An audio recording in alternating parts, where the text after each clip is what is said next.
ਅੱਜ ਅਸੀਂ ਇਸ ਪਿੰਡ ਵਿਜ਼ਿਟ ਲਈ ਆਏ ਆ ਤੇ ਇਸ ਪਿੰਡ ਦੀ ਕਣਕ ਦੇ ਉੱਤੇ ਅਸੀਂ ਦੇਖਿਆ ਕਿ ਕਾਫੀ ਜਗ੍ਹਾ ਤੇ ਸਾਨੂੰ ਯੈਲੋ ਰਸਟ ਬਿਮਾਰੀ ਨਜ਼ਰ ਆਈ ਆ। ਪੱਤੇ ਪੀਲੇ ਹੋ ਰਹੇ ਆ, ਉੱਤੇ ਹਲਦੀ ਤਰ੍ਹਾਂ ਸਫੂਫ ਜਿਹਾ ਆ ਰਿਹਾ। ਇਹ ਤੁਸੀਂ ਦੇਖ ਹੀ ਰਹੇ ਹੋ, ਤੁਹਾਨੂੰ ਪੱਤੇ ਦਿਖਾ ਰਹੇ ਆ। ਅਸੀਂ ਆਪਣੇ ਜ਼ਿਮੀਂਦਾਰ ਨੂੰ ਦੱਸਿਆ ਹੈ ਕਿ ਇਹਦੇ ਵਾਸਤੇ ਸਪਰੇਅ ਕਰਨ ਔਰ ਫੌਰੀ ਸਪਰੇਅ ਕਰਨ ਤਾਂ ਕਿ ਇਹਨਾਂ ਦਾ ਨੁਕਸਾਨ ਤੋਂ ਬਚ ਸਕੇ ਫਸਲ।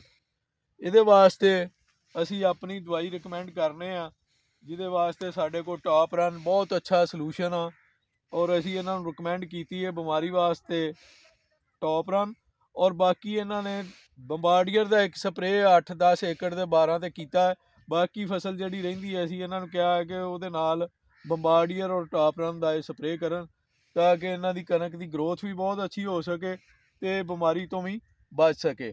ਇਹਨਾਂ ਦੀ ਕਣਕ ਤੇ ਯੈਲੋ ਰਸਟ ਦਾ ਕਾਫੀ ਅਟੈਕ ਆ, ਉਹ ਅਸੀਂ ਇਹਨਾਂ ਨੂੰ ਲਿਆ ਕੇ ਫੀਲਡ 'ਚ ਦਿਖਾਇਆ ਹੈ ਔਰ ਇਹ ਹੁਣੇ ਹੀ ਕਹਿੰਦੇ ਆ ਕਿ ਅਸੀਂ ਉਹ ਦਵਾਈ ਲਿਆ ਕੇ ਤੇ ਸਪਰੇਅ ਕਰਕੇ ਤੇ ਆਪਣਾ ਇਹਦਾ ਫਾਇਦਾ ਲੈਂਦੇ ਹਾਂ। ਬਿਸਮਿल्लाहिर्रहमान रहीम।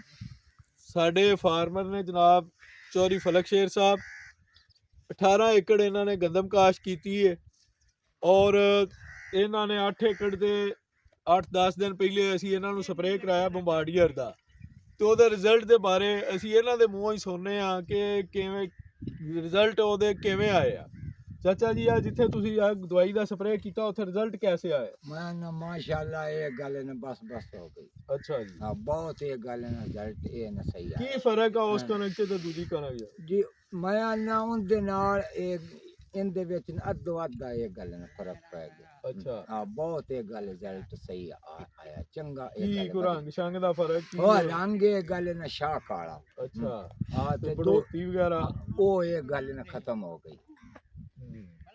ਬਹੁਤ ਸਹੀ ਅੱਛੀ ਆ। ਹੋਈ ਬੜੋਤੀ ਵੱਲੋਂ ਕਿ ਚਾਚੇ ਨੇ ਕਿਹਾ ਕਿ ਗੱਲ ਖਤਮ ਹੋ ਗਈ, ਕਿ ਬਹੁਤ ਜ਼ਿਆਦਾ ਅੱਛੀ ਹੋਈ ਹੈ ਬੜੋਤੀ। ਹਾਂ ਇਹ ਸਾਡੇ ਫਾਰਮਰ ਇਹ ਤੋਂ ਬੜੇ ਮੁਤਮਿਨ ਨੇ ਤੇ ਜਿਹੜੀ ਬਾਕੀ 10 ਕਿੱਲੇ ਕਣਕ ਰਹਿੰਦੀ ਉਹ ਤੇ ਕਿਉਂ ਨਹੀਂ ਇਹਦਾ ਸਪਰੇਅ ਕਰਦੇ ਫਿਰ?